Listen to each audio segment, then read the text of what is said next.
I'm going to show you how to create a test in Cogniro. So I'm on my Cengage page and I have the right book available that I want to take a test from, create a test from, and I'm going to scroll down, and underneath the instructor companion site is a link called Cogniro. So I'll go ahead and click on that.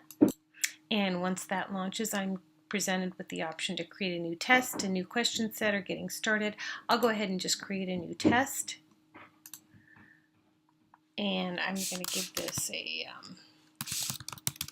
here's my new test. And I could put it under any one of the folders. This just represents all the books that I have that are available in Cogniro. I'm going to go ahead and just put it in my test, but you're free to put it wherever you want. And I'm going to select this third option, which is to build an empty test, and click on Finish. So now I've got an empty test. You can see there's no questions here. It's called Here's My New Test. So I'm going to go ahead and just I'm going to close out of there, and then if I go over on the left hand side under My Tests, then I'm going to scroll on down and look at Here's My New Test. There's my new thing, but there's no questions under there, so that's going to be the next part.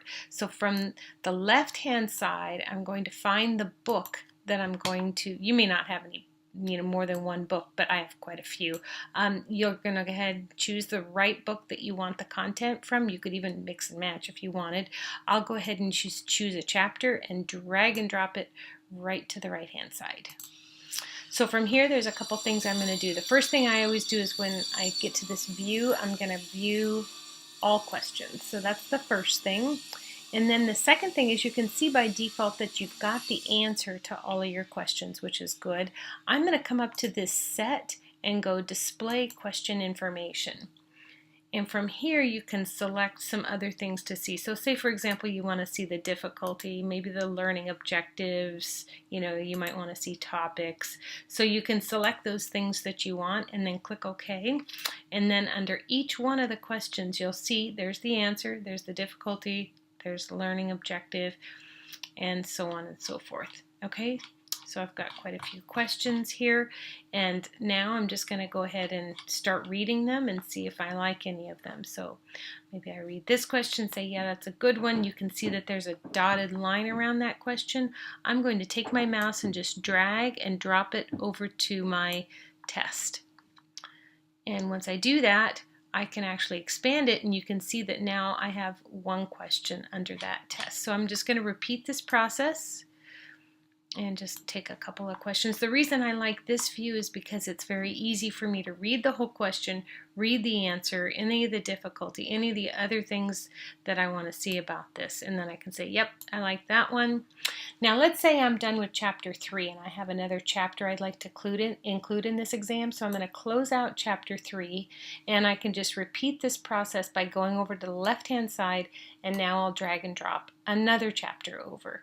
And from here I do the same thing. I'm going to view all my questions. Maybe I want to take a look at the learning objectives, so I'm going to go Set and then Display Question Information. And from here I want to search on, let's see, my learning objectives, maybe my level of difficulty. You can choose anything you want. I just chose those for demonstration purposes, and now you can see that I've got that information. I'm going to do the same thing. I'm going to look at here. I'm going to say, yep, that's a good question. I'll drag and drop that over. Here's another good question. Drag and drop that over. And you can repeat that process for as many chapters or choosing from different books as you want. Now once you're done, I've just got a couple questions in mind. I'm going to drag and drop that test over to my workspace. So now I don't have an individual chapter. Now I've actually got that test over here. And from this point, then I can shuffle so I can scramble, right? And then everything would be mixed up. And then I can go and export that as a Word document. And that will export it. Once that's done, I can click here to take a look at my Word document. Okay, now I can scramble it again, and there's a new version, and now I can go and I can print that, print that to a Word document and do the same thing. So now I'm going to click here and download my next one. Okay, so you can see that I've got two versions of that same test with the questions and the answers scrambled. Another option that I have, which would also work, is to go to File, Print to PDF, and print multiple versions. And when I do this option, then it asks me, do you want to scramble your questions and your answer choices, or maybe just the questions, maybe just the answer choices? You get the idea. And then from here, I'm going to print a new version. And again, it will download, but it will be downloading a PDF. I can click here to download my PDF.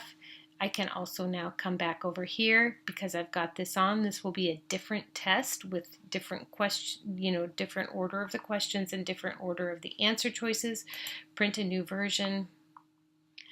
Same thing, I'll be able to download that PDF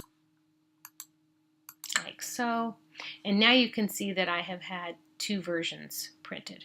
So when I'm happy with that, then I've got my downloaded versions over here. Let's take a look.